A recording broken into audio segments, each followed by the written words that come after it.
Hello, everyone, and welcome to the CoROM podcast. This is where academic medicine meets remote, austere, and resource-limited areas. Welcome back to the podcast. This is Aebhric O'Kelly. This week marks the 200th episode of our podcast. Over the past 4 years, we have not missed a single week. It's been a welcome challenge to keep this going, and I've learned a lot whilst interviewing people. And this week, I thought that we would do something different. Because it's the 200th episode, I've invited the other two founders of the college, John Clark and Csaba Dioszeghy, who are, the three of us make up the founders board, the governing board, the biggest overseeing power of the college. And the three of us run the college, and all of us have been part of CoROM since time immemorial, a decade. So first off, John, welcome back to the podcast. Yeah, thank you. Yeah, it's been a long and interesting road, as they say. It's I've been involved with you and with CoROM for 14 years, I believe. So it's been quite an interesting road. And Csaba, welcome back to the podcast. Yeah, thank you very much for having me and having for the past 14 years. So we often get asked, why Malta? So I thought I would start off with just a background of why. So 2014, we moved Remote Medicine Ireland down to Malta. And the reason we did that was we were running paramedic programs in Wexford in Ireland. And we were invited down by Dr. Kassar, who was running the ambulance system here, and she wanted to convert her nurses over to paramedics. And so we moved everything down, got down here, and then realized that that wasn't going to happen due to politics. And so we started running courses, running Remote Medicine Ireland down here. And I met John in Ireland, and so part of IBSC. So it was a natural stepping stone to get him in to run the flight paramedic, critical care paramedic programs in 2014. And Csaba, I met you at the Mater Dei Hospital, also 2014. I was an observer for the ETC, the European Trauma Course. And it was an ALS course, actually. It was an ALS course. People say ETC, but I was an ALS course. Yeah. And so I just saw you speaking in front of a very difficult audience of junior doctors that weren't willing to say much, and they had to. You were fantastic. So we got you to join. Both of you guys joined in 2014, and we have together pushed this college for 12 years. And now we are at the 10-year anniversary of the college starting. And I closed down Remote Medicine Ireland and started a nonprofit, which is much more to my passions, my interest. And you two I've dragged you along, and you guys have now, John, you've been the executive dean for 3 years. Now you're stepping into the bachelor's program, and Csaba, you're stepping into the CEO. So the two of ye are a huge part of why we are still here.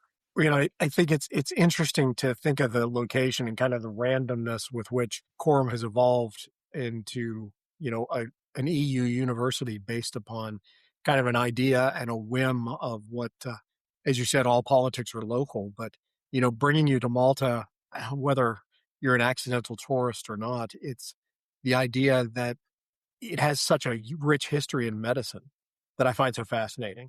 And it's really interesting to see kind of the students that come to the college and the mission and the kind of the philosophy that CoROM has ties really into that historical record of, Malta's known as the hospital of the Mediterranean, and over the years with the Knights Templar and whatnot, that it really, really echoes that mission of medicine, especially when we look to that a lot of the students are soft operators that come with a military background.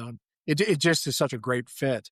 And then I think the other piece of it is, which I know we complain about the weather sometimes and it's too hot to run classes in August, but I think that whole location, it's such a great opportunity for a student to come and do a week-long class and bring their spouse or their family with them, and they get a little vacation and we get the access to the student. I just think you couldn't have picked a better spot, I don't think, to to grow the college than Malta. It's absolutely. Actually, Malta is. I'm in love with Malta. That's the reason I moved there partially. So I live in the UK and in Malta at the moment, and it's apart from obviously the weather and the fact that they speak English as an official language. It's the people. So I love the Maltese people. I love the culture there. I love the history, which is all around us all the time. And yeah, the weather is hot, but the weather is fantastic. It's beautiful. It's sunny. So I don't think that you can have any better place, where you can actually move away and just concentrate on what you're doing. And, if you want a course, you have a course. If you want a few days off, have a few days off and you can just enjoy the Mediterranean, which is absolutely the best place for this endeavor. So You what? know, you know, it, Chubba, as you say that, I think back to our current struggles as we look to build out a campus and find real estate to, have a real proper campus for the college. Is that Malta in some ways it's its own worst enemy. That when we first started going there, when I first started going there 14 years ago, had we plunked down, 100,000 euros, we could have had, a place. And now just its growth. And, it was named what last year, wasn't it European Capital of the Year or something? It had some tourist ranking. It's now overgrown and overrun. The traffic's getting bad. The real estate costs are out of control. You can't get reservations in a restaurant. So they really are their own worst enemy in some ways. But I think it's But it's still, amazing, the charm and but it's the but it still have the charm. They still have the history. They still have the sunshine. They still have the fantastic food. You don't have any place with more Michelin star restaurants than in yeah. Malta. Okay, and it's just fantastic. And again, the Maltese people are fantastic. I think this is the best place in Europe. So yeah, this is having a vacation and a training at the same time. I think this is just perfect. Yeah, and it's funny to show it just as my fake English background. Being an American, oftentimes especially in current times, I kind of try to hide that a little bit. But I've got my waxed cotton jacket that I like for motorcycle riding, and sometimes I wear a flat cap. And there have been numerous times I've been off the beaten path in Malta in some little shop or some little restaurant, and the shopkeeper starts talking to me in, full on Maltese. And I, of course, look confused and terrorized. And they notoriously will say to me, "Oh, you look Maltese." I don't know exactly what that means, but apparently I look Maltese. So I take that as a compliment. It's a lot of fun to be there and be part of it. Well, Pretty Bay was not because of the beach. I chose Pretty Bay. Well, we landed in 2014, and I looked around the entire country, and Pretty Bay was cheaper, quieter, close to the airport. It has a beach, which is helpful, but we found one of the largest garages that has what, a 3 meter ceiling, and it's 150 square meters that we turned into our bunker, our classroom. And it's so rare in Malta to find any building in that's big enough for us to do what we need to do. So yeah, we just plunked our flag down. John, you got us a CoROM flag that we now fly outside of the bunker in Pretty Bay, and that's um, that's why we're there. Is it's within Malta, which is kind of a quiet place outside of Patchville anyway. But it's quiet. It has fewer people, and the promenade is just this amazing place to walk along for what, 2.7 kilometers. You can walk along the water in the promenade, and for all those reasons, we chose Pretty Bay. It's a perfect choice. After the classes, I like to do a little run, and you can run through um, via the whole, from Birzabuja, where we are, from Pretty Bay, to Marsaxlokk, which is one of the most touristic place, actually one of the most historic places in the whole island. It's an absolute touristic, seafood restaurant place, and you can run there and back, and it's a 8K run, and it's just beautiful. Yeah, you're It's talking about perfect. It's probably Marshall. off topic. The trip over there just for the fresh seafood is, you're talking about the Michelin Yeah, starred restaurants, but the fish right off the boat, the market and stuff. I mean, that's amazing. But it's amazing in Berzabuja in Pretty Bay. There's a cave just up the road that was used by the Phoenicians 8,000 years ago. And no one bothers to talk about it or think about it, but it's just how amazing is that that our part of Malta has been part of history 8,000 years. And well, it makes me wonder what kind of medicine were they doing 8,000 years ago on the boats, the Phoenician boats, as they were. Actually, they're called the Sea Peoples first, and then the Phoenician name came from Pliny the Elder. Sorry, I'm a big history nerd, but so in Malta, there's just a profound bit of history, and for medical history. So the Hospitaliers were were based in Malta, started in Malta, and in Mdina there is an amazing wall, it's well side of its church that has the emblem of the Hospitaliers from 800 years ago. And we have continued this whole austere medicine push that the Maltese have been doing for 800 years. No, so I think it's an important point to raise of just the growth is important. Than 3 years ago when I stepped into the role of the executive dean, was that we were just in the middle of the paperwork process with MFHEA for the DHS program. And there had been some stutter steps getting it started, and we had to do a revamp, and it was part of that process. And I think that was one of the biggest steps that certainly put us into the full college. I mean, we were a college, but from the external viewpoint of, now we had a bachelor's program, we had two master's programs, and now we had a doctoral program.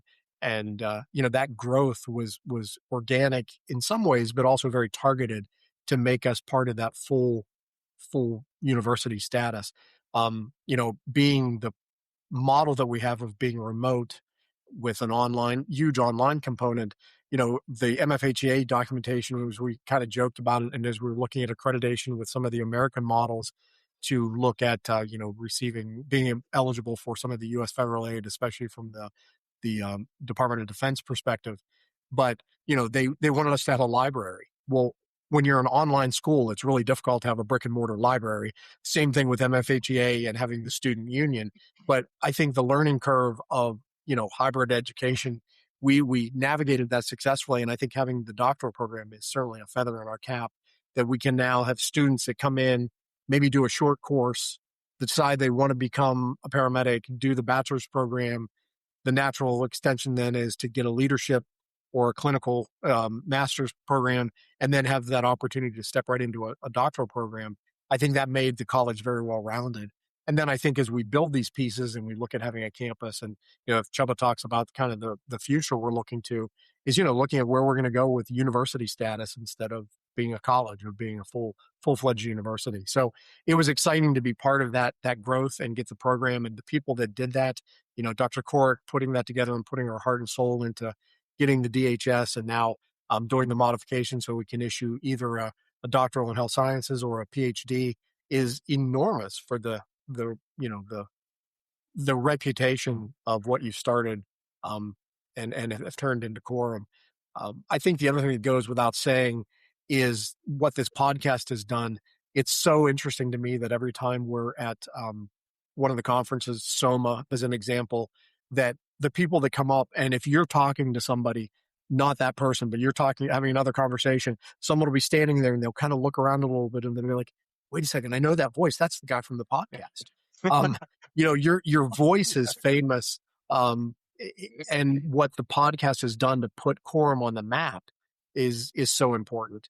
And then I think too that the recognition of the College of Remote and Offshore Medicine is, we have stories from all over the world where people see the badge, whether it's, a patch on someone's backpack, or, it's on their kit as they're working for an NGO or something, but it's internationally recognizable. And, that's for such a small organization, and the faculty that have really, for very little money. And I think, we really do encompass what it means to be a nonprofit. There is no profit in this. But part of that is that we've tried very, very hard to keep tuition low, to keep the fees low.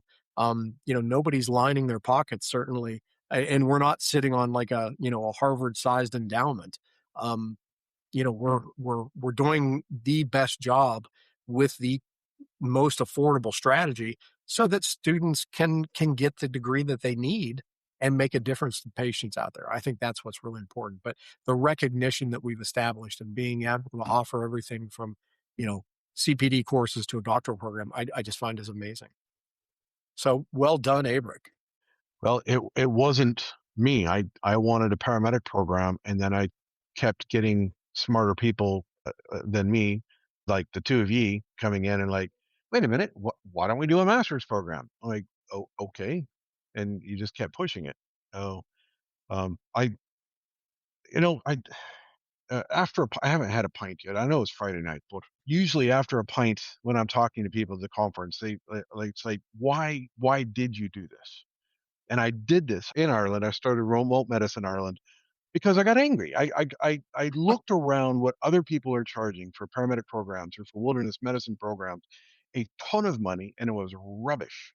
And I taught for some of them in the UK and elsewhere on the paying me to come in and just teaching rubbish curriculum, and no one cared, and so I got cross, and so I said, well, this is unsatisfactory. So let's start a wilderness first responder program. So I did that in County Kerry, Ireland. We had 20 acres of quilcha forestry, and I built a.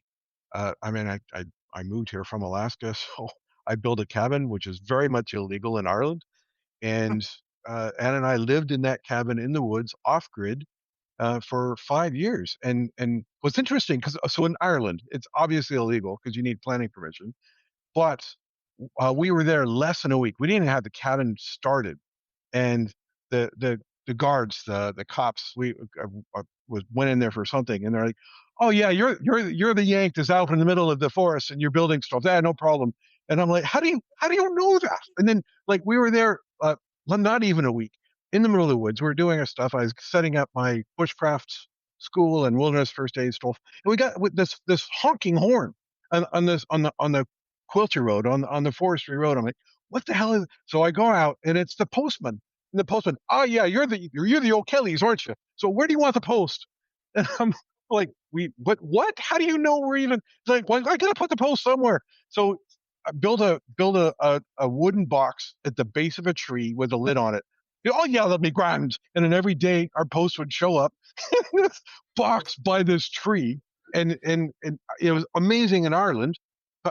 And we're very much, I don't know if you could do that anymore, but they're just like, oh, you're the crazy Yank and the German wife, and that's what you're doing. So we built the wilderness first aid, first responder. People wanted more, so we had to get the wilderness EMT. People wanted more. So over 5 years, our graduates are like, that's great. I want to be a paramedic, and I will not pay uh, 27,000 for 3 years at Limerick and be a paramedic and still not be able to cannulate.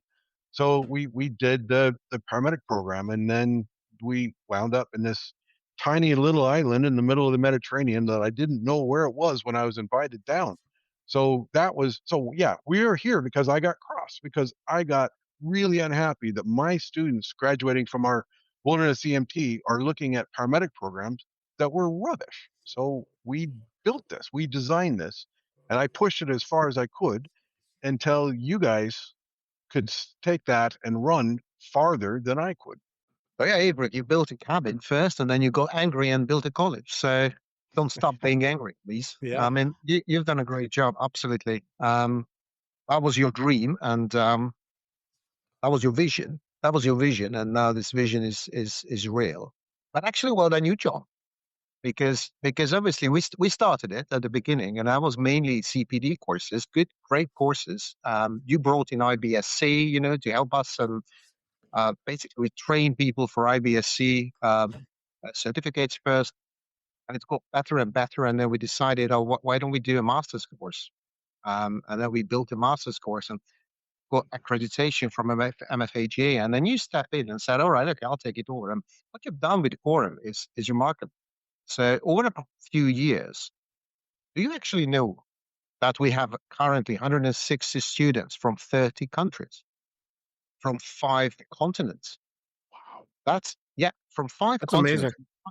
we have 162 candidates, and I'm just going to have an interview within a few hours with the 163rd one. Okay.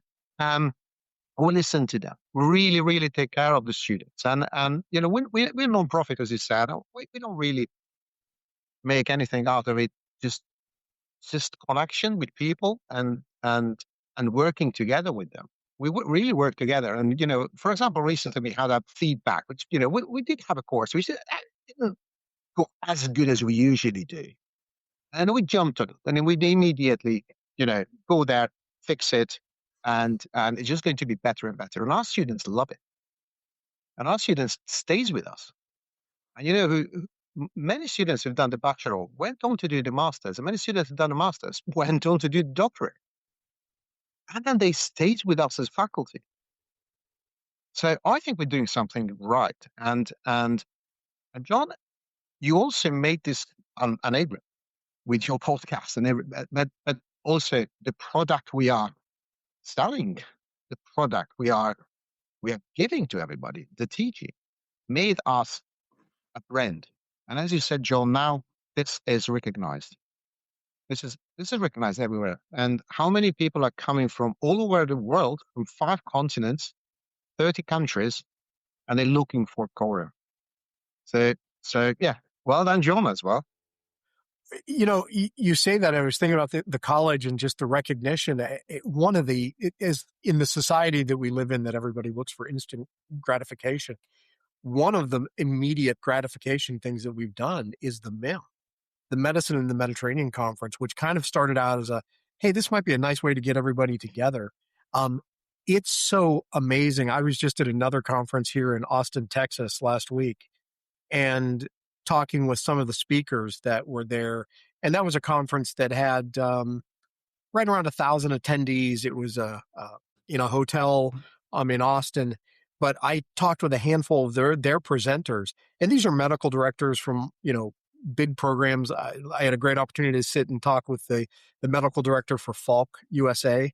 Falk is an ambulance service that's headquartered in Denmark. They have operations in the United States, in California, Colorado, and Texas. And their chief medical officer, USA, he and I sat down for a little bit and chatted about stuff. And I said, hey, would you be interested in maybe coming to Malta? We don't have any money, but great opportunity in January to come speak. And he's like, absolutely, send me the stuff. He said, I've heard about this. I'd like to be part of that. I mean, those are the kind of things that beyond the college that, I think we have to put a little plug in for coming to the MIM 27, which will be our 4th year. It's in Valletta. We're going to be in the beautiful, beautiful classrooms of the University of Malta in Valletta, right on Republic Street. Just a spectacular venue, and with incredible speakers. And I think that's one of the things that we've done over the last couple of years with MIM, is that because of the reputation, because of our faculty, because of our students who are committed, we've had speakers that, guys that write the paper on things, guys who wrote the textbook on whatever that is. I mean, leaders in the entire, critical care, austere medicine spectrum have been speakers at our conference. And I think that's really remarkable. And even out of last year's MIM 26, we published 2 white papers in that, one on blood transfusions and another one on rural access data on, accessing healthcare in rural settings. So, I mean, when you have a meeting like that, a 2.5-day Congress that brings in about 250 people from around the globe, and we published 2 white papers, and we have people that are willing to come from around the world to speak next year. I mean, that's amazing. That is just an amazing thing that we've been able to pull off. So get your tickets now. End of January, early February 2027. Slots are filling up. And just funny, I just looked at the report this morning where we've done really no advertising other than word of mouth, and we already have 15 paid registrants for next year. So we're 20% of the way to our target, or a little less than that. So it's amazing. And that's all you, John. That was your brainchild. But it was everybody that pitched in that made it work. I mean, the speakers are just, it's amazing. It's been amazing to me that we get the caliber of speakers that we do, and the caliber of the audience. That's all. It's a really interesting, when you talk with speakers, they like coming because of the questions and the interaction from the students. And when you talk to the attendees, they like the interaction with the faculty. So it's such a great Mhm. two-way street. I think we put together a great conference. It certainly has this CoROM family feeling. I mean, those like-minded people coming together, and we started to know each other because they keep on coming back to the same conference every year. But it's just this networking is absolutely fantastic, and there's no hierarchy or anything. There are professors there, and there are doctors and paramedics and nurses and students and everybody, and there is no hierarchy. We are just first name um, basis, and it's just really a quorum family. I think that really tells a lot about us. Yeah, that's something that I push from the very beginning. And maybe that's just the SF team mentality. I mean, you're only as good as the team around you. So this is the momentum that we have, and the three of us are now pushing this as a team to bring in that team mentality. We you just can't have a nonprofit like this. You can't have the success like this without the team, without getting everyone involved and pushing in the same direction and following leadership, which the three of us have been doing. And we've been playing baton with who's running it at the moment. But I think the three of us, as founders of this nonprofit, have carried this now for 12 years. So to the So, next 12, it can't be that hard. What can we do? well, speaking of the next 12, on my list of things to ask the two of you is a 5-year plan. So, John, what is your 5-year plan for the college? Well, I mean, I think it's a shared piece. The reality is we can't do what we're doing without being fiscally, sound. So we've got to stabilize the income and match it to the the expenses. But when we have that rich uncle that dies and leaves us quite an estate, the first thing I think really is investment in a physical campus. We've made our reputation and made it on being a hybrid or an online school, which certainly has its advantages. But I think a focused campus is something that is certainly in the growth. I think the other thing is that I would like to see opportunities, and I'm looking at this purely from an American perspective, is that one of the downsides that I see to U.S. paramedicine is the lack of leadership opportunities for paramedics. And the reason that is because, and I don't want to say that people sell out, but I'll say you might sell out, is that if you're really a strong paramedic leader and you want to do something bigger and better, oftentimes you go to nursing school and then you become a nurse leader. And I talk to a lot of colleagues and friends that say, well, I was a paramedic first. Yeah, but you're a nurse now. And it's a different leadership chain. It's a different mentality. But part of that is, you just look at the fact of the technician grade experience of an EMT or a paramedic under the US structure is that it is a technical degree. It's a technician level degree. And so you'll see a lot of people here in the US that have an associate's degree in fire science or an associate's degree in EMS, but they can't do anything with that. And then to get a bachelor's degree, they go on and, like I said, they go to nursing or they do something different. I think one of the things that we really should look for is that leadership transition for people that are in a clinical role, that are looking to do leadership, are looking to change the way that EMS and healthcare is delivered. And I think that's a perfect opportunity for the European master's degree, because the eligibility requirements for the European master's degree are 2 years of college experience. So you could take that associate level US paramedic, put them into our master's in global health and leadership, and then they come out the other side with a master's degree that's 100% transferable to the US model. And then they can get that leadership role. They can climb that hierarchy, whether you're in an academic medical center, whether you're in a municipal fire department, or you want to go do something else but you'll have that master's degree.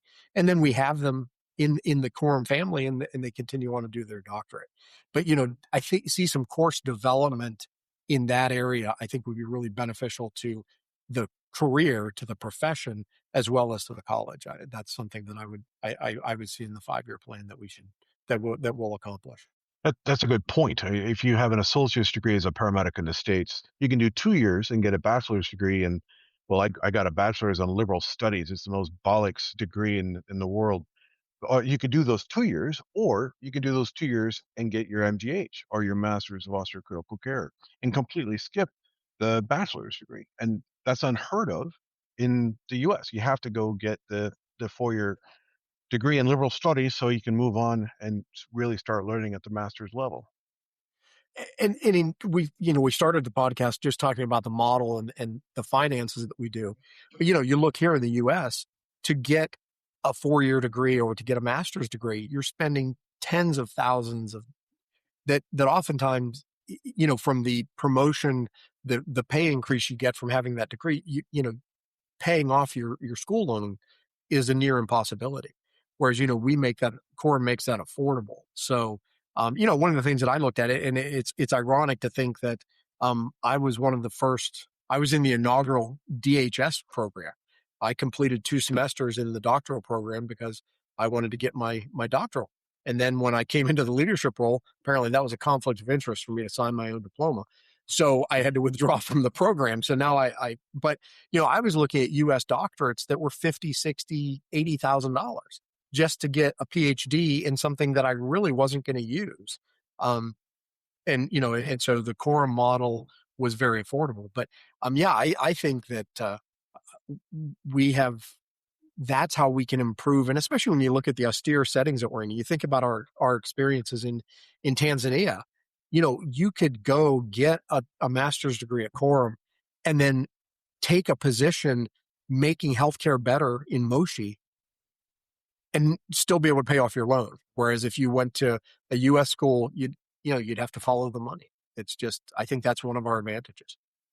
So, Csaba, what is your 5-year plan? You are now sitting in the driver's seat. The college is yours. What do you want to do? Well, the college isn't mine, but I was asked to take over the chief executive position now, which thank you for the opportunity. And obviously, it's facing all the challenges, as John just said, mainly the fiscal part. So just make it more affordable, because what we want to do is we want to keep the prices down. We want to keep this affordable, and we want to run this. But to be honest, it's not easy. So we need to actually make a few things running in a more efficient way, maybe. So that is one of my almost boring stuff. But being an academic, I am also more interested in a few of the academic parts of the things, like, for example, doing more research and put CoROM more into the research map. And with that, as John already alluded, is that we should and probably, hopefully, will become a university. So we're a college now, but we can be a university. And that is, I think, an achievable in 5 years, an achievable objective. And of course, as you said, actually getting a proper campus. The one we're now hiring is good. It's nice. It's good for running the classes, but we probably need some more brick and mortar base in Malta, which we can do. But unfortunately, we don't have the rich aunt who left his heritage on us. So we need to find something. So yeah, if anybody's listening and want to buy us for something, just please don't stop. Okay, just just text me. Send your banking info to help yeah. But corom.edu.mt. So we just started literally just a few days ago. The funny thing is, we're running this nonprofit for now, 12 or 14 years, something like 12 years, I think. We never asked anything. We never went to get a donor, or we never asked for anything, essentially. And so basically what we started now, and if you go to the website, we're just starting now patrons kind of, where people can donate, at least. You can help us to build our campus brick by brick. If you can just buy a brick, that would be helpful. That will help us. So this is what we're starting now, and that is one of my projects. And obviously, I still carry on running the master's program, which is going to be more flexible because we listen to the students, and it turns out that they want to be more flexible options.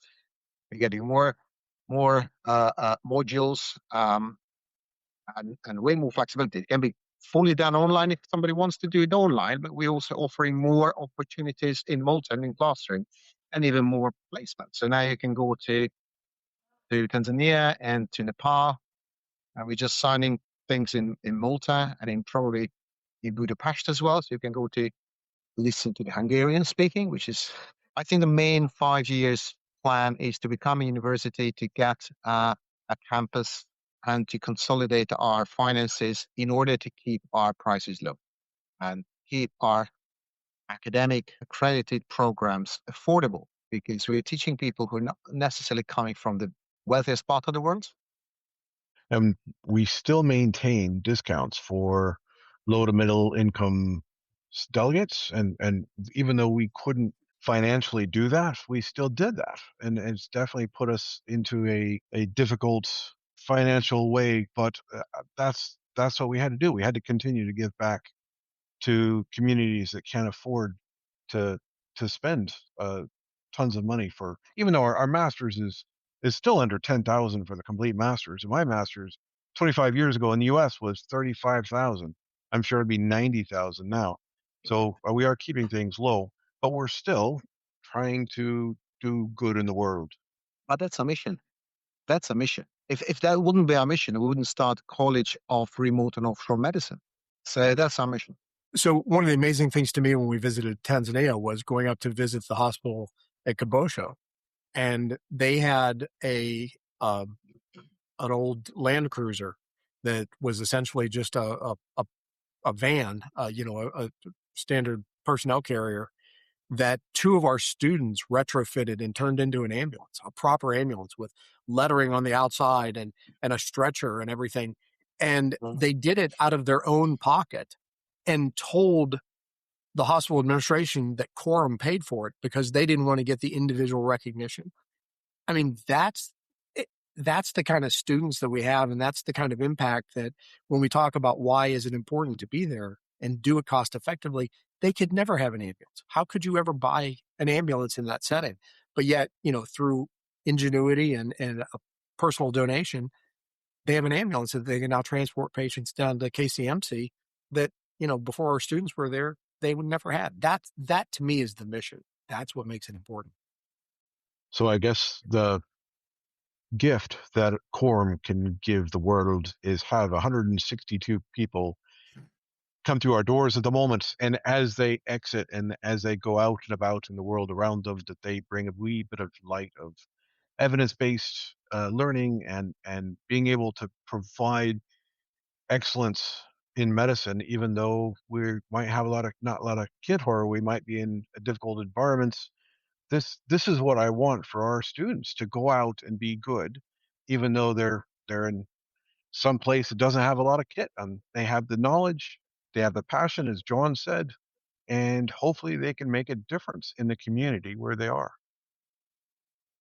So 200 episodes of this, and when we started this, I'd had no idea the difficulties of and learning the nuances of doing this every week for 200 weeks now, and not missing a single one, and trying to get some of my fellow academics sober enough so I could actually interview them to get a podcast in on a Friday evening. So the two of you doing this, I really appreciate that. And when we get to 300 episodes, I'm going to get the two of you back in, and maybe we can have another discussion on who CoROM was, where CoROM is at the moment, and where we're going in the next 100 episodes. Well, thanks for having us. It was a fun discussion. Thank you, Aebhric. Thank you for the past 14 years. And it's an honor to working with you guys. It's great. I learned a lot. I feel the same. It's a great group. It really is. This has been a presentation from the College of Remote and Offshore Medicine. If you would like to earn CPD credits for this podcast, you can join the Council of Members Being a member of the college gives you free CPD credit, free access to our virtual field guide, and discounts on our e-learning courses. You can join the team on our college website at corom.edu.mt.